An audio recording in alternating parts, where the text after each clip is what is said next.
Ever wonder what trees talk about when we're not listening? Trees are more like us than you might think.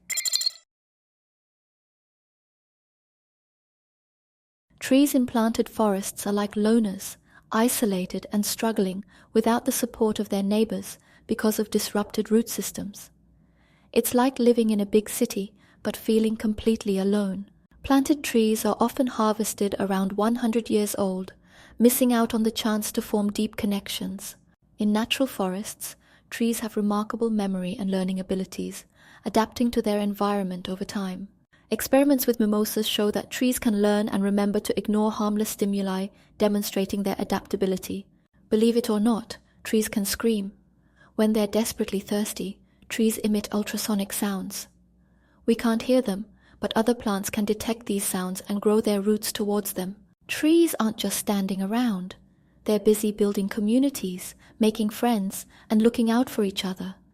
Think of it as nature's very own social network.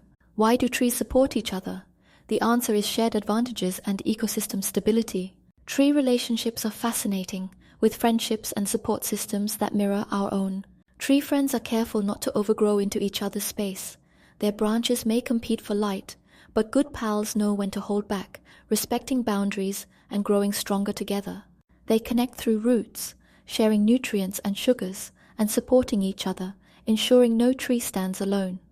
Some tree friendships are so strong that even leading them to die together. In dense forests, trees also rely on each other for physical support, leaning on their neighbors to stay upright. When a tree loses a neighbor, it must quickly learn to stand on its own, building strength and resilience through the process. It takes time for trees to adjust to the extra light when they lose a neighbor, adapting slowly to their new environment.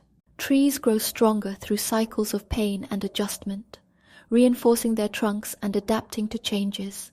Over time, trees develop long-term stability through repeated cycles of leaning on and then standing firm. So, how do trees communicate? Scent is a powerful tool in a tree's communication arsenal. Let's start in the African savanna. Giraffes munch on acacia leaves, and within minutes, these trees pump toxic substances into their leaves. The giraffes get the hint and move on. But here's the kicker. They don't just move to the next tree. They walk about 100 yards away. Why? Because acacias warn their neighbors by sending out a distress signal through ethylene gas.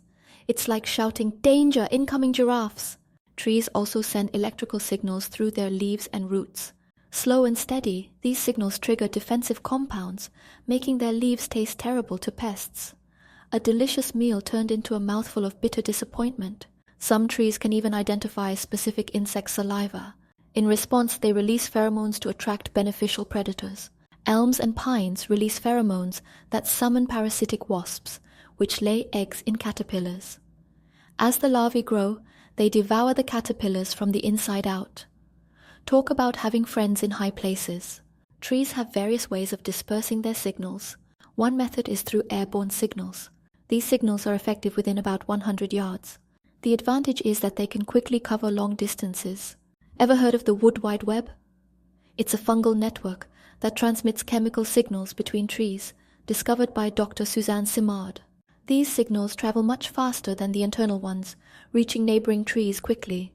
This network shares news about insects, drought, and other dangers, keeping the forest community well informed. The health of a tree greatly affects its ability to communicate. Weakened trees can lose their communication skills. This makes them more vulnerable to insect attacks. Isolated trees, without the support of their neighbors, are also more susceptible to pests. And it's not all about defense. Trees also send out positive signals. Blossoms are a perfect example. Blossoms release sweet-smelling aromas to lure bees, offering nectar as a reward. It's their way of saying, "Thanks for stopping by." You see, trees are the ultimate team players. Why do trees go to such lengths to help each other? It's simple: survival. A forest is more than just a collection of trees. It's a superorganism. Together, they create a stable environment, protect each other from the elements, and can live to be very old. Alone, a tree is vulnerable. Together, they're invincible.